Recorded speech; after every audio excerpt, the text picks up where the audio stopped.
apparent order. The first team moving on to the grand finals is team number 2. Michelle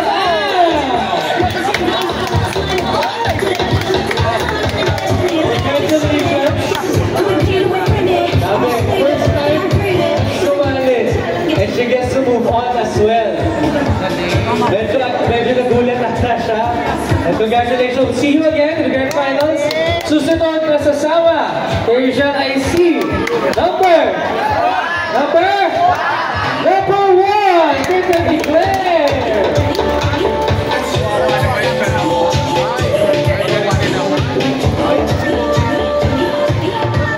Congratulations, Brittany. Mag-aral ka muna. Tapos yun, I'll see you again in the grand finals. Unfortunately, I'll be calling one last team na lang. So the other team, hindi ko tatawagin. Congratulations still sa inyo.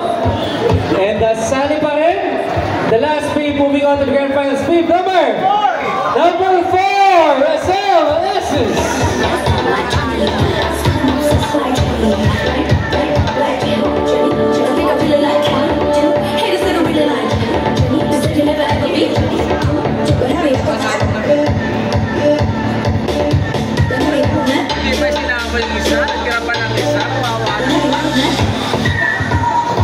Eto na. Tatawagin ko na. Wala na. Meron pa pala sa likod. I do apologize. So mag-Steve Harvey ako nito. Babe number 3! Kasama ka namin! Mag-move on to the grand finals!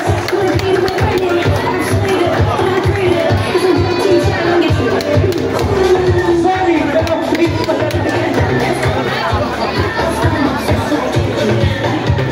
Sorry, hindi naman ako na-inform, pero French pala ito.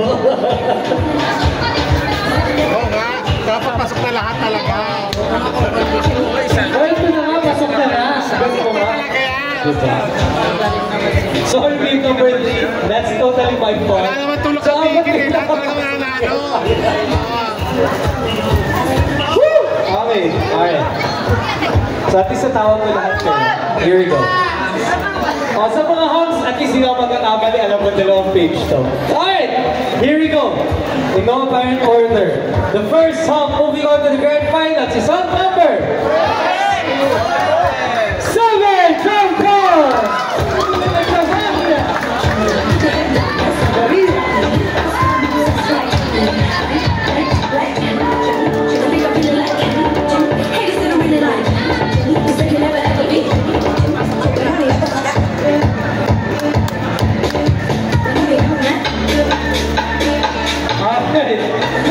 Joining John is on number.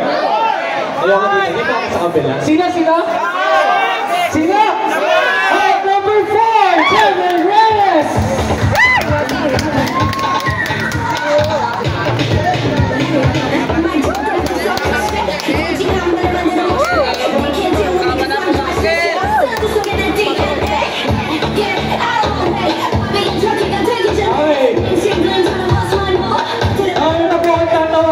Susunod na house na tatawagin ko ay si number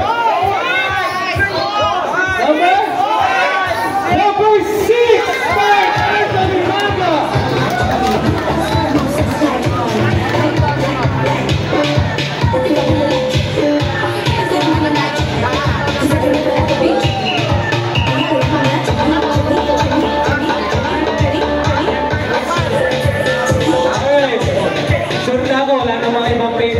Dalawa na talaga to. I will be calling 2 more hops. 2 more hops. Ang susunod na hop na tatawagin ko ay si hop number 5!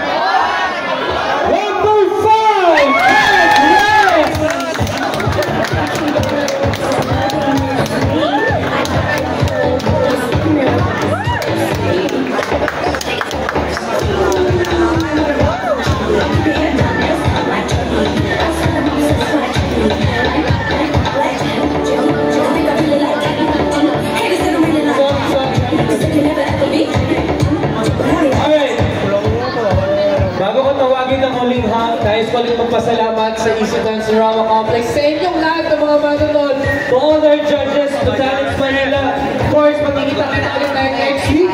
Malapit na ang Grand Finals. Ito na, ang huling hub na sasama sa Grand Finals ay si hub number